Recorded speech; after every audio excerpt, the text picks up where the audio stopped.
Hello, everybody. My name is Shelby Kittle, and today we're going to be talking about biodiversity and why it's important for my grad project. So, the main three things that we're going to be talking about today are what is biodiversity, how do we measure it, and why is biodiversity important? So, the first thing we'll start with what is biodiversity? So, biodiversity is basically the variety of species that one ecosystem or environment can support.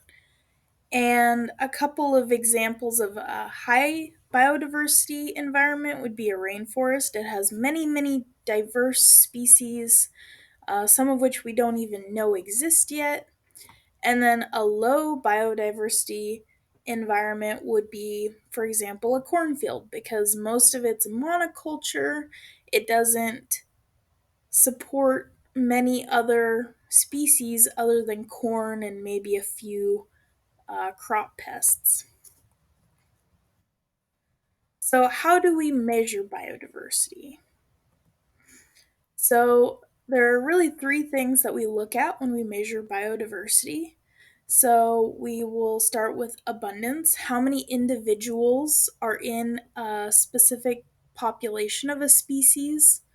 Richness, so how many different species are in the ecosystem. And then evenness is looked at depending on the species. So, this is how individuals of a species are spread out over the ecosystem. So, species composition is the amount of different species in an ecosystem and how abundant they are. So, richness and abundance combined. And there are many, many different ways that scientists can measure biodiversity. So, you can take different samples of a species. So, pinning insects, for example. There's transects. If you're doing plant foliage, you can look at satellite images. Specific things call for DNA analysis and many, many more. But down at the bottom of this slide, we have an example of a transect. And so it looks like we've got some different grasses here. So we have one, two, three, four, five, six different types of grasses, it looks like. Oh, wait, excuse me. That is one, two, three, four, five, six, seven different, eight different grasses. So if we're talking about species richness, we would have a species richness of eight different species in this transect. If we're looking at abundance and we're trying to figure out which plant is the most abundant in this environment, it looks like it would be the Yorkshire fog. So that tall, pointy grass towards the beginning of the transect. So that's just an example. There are many different ways to use transects. Uh, for example, one of my friends, I helped her do a transect for looking at native bee species in Nebraska. And so we set out a 100-meter transect, or maybe it was 50 meters, but it's always a set distance that you start with. And then for, I believe it was 10 minutes, we walked the transect and we collected bees and we wrote down what we had collected them on with falcon tubes. And then later on, we froze them and then we pinned them so that we could identify them later. So that's how that works.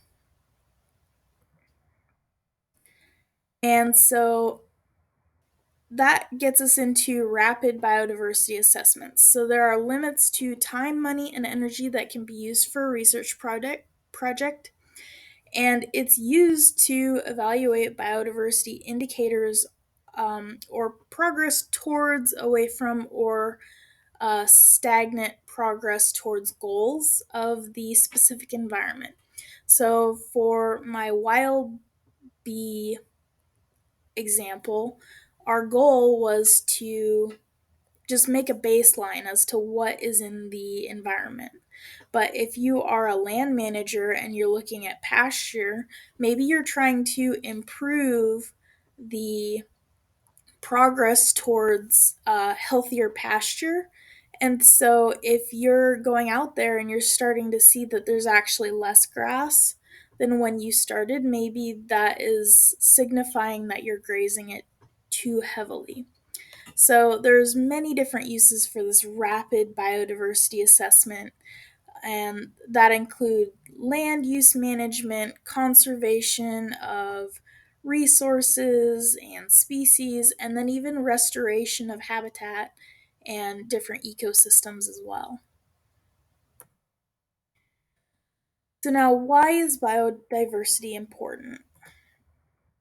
This is the assembly of life that took a billion years to evolve. It has eaten the storms, folded them into its genes, and created the world that created us. It holds the world steady. This was a quote by E.O. Wilson, and I think it has a lot of merit when we think about why biodiversity is important. And the main thing in this quote is that it holds the world steady. The earth has kind of a balanced ecosystem that she tries to create. And so when we go in and we disturb that, it shakes things up and it's not necessarily a good thing. So we need biodiversity for multiple reasons. It indicates the health of where we live. There are bioindicator species that we can look at to say, oh, this water isn't healthy, or maybe the soil is not what it should be. And then there's economical value for tourism, land management, recreation, and natural resource management as well. And then even with habitat restoration, um, if you're looking at a specific place and you're starting to see that with your efforts there are more species coming back and things are going kind of back to normal, you can start to see that habitat is restoring itself because balance is uh, getting closer again. And so for my discussion questions, I had, should biodiversity value be taken into consideration when construction projects and other human improvements are made? Why or why not? And how much effort should be put into saving species that are on the brink of extinction? Is there limited value or countless reasons why every single species should be saved?